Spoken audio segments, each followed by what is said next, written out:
তো আজকে শুক্রবার আমি আমাদের কালোহা বাজারে হাটে চলে গেলাম এবং সেখানে গিয়ে টাঙ্গাইলের বিখ্যাত চাপড়া খেলাম।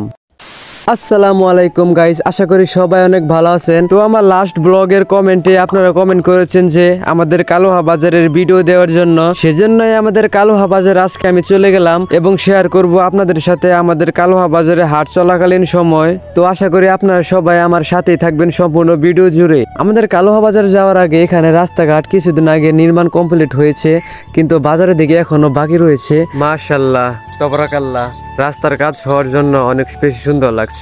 আর এটা হলো আমাদের কালোহা বাজারের নিকটবর্তী একটি প্রাইমারি স্কুল। তো আমাদের কালোহা বাজারে হাট হয় প্রতি শুক্রবার এবং মঙ্গলবারে। আর আপনারা বুঝতেই পারছেন গ্রাম অঞ্চলের হাট মানে কত সুন্দর এবং মনোরম পরিবেশ। তো আমাদের এই কালোহা বাজারে অনেক দূর দূরান্ত থেকে মানুষ হাট করার জন্য চলে আসে।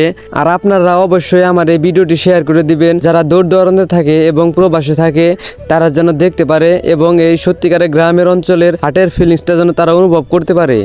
আমাদের এই কালোহা বাজারটি দুটি আংশিক ভূমিতে অবস্থিত, একটা হলো নিচু আংশিক এবং আরেকটা হলো উঁচু আংশিক। আমি অলরেডি নিচু আংশিকের মধ্যে রয়েছি এবং একটু পর আমি আপনাদেরকে দেখাবো মাছাটি, সেটা হলো উপর আংশিকে অবস্থিত। তো এই বাজারের নিকটে একটি মসজিদ রয়েছে। তো এই মসজিদে প্রতি বছর শীতকালে ওয়াজ মাহফিলের আয়োজন করা হয়।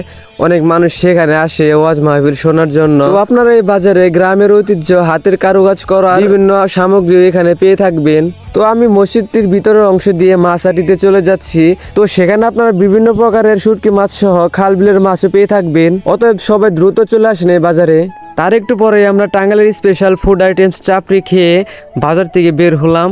তো গাইস, আপনাদের সাথে দেখা হবে আবার নতুন কোনো ভিডিওতে। সে পর্যন্ত সবাই ভালো থাকুন, সুস্থ থাকুন, আল্লাহ হাফেজ।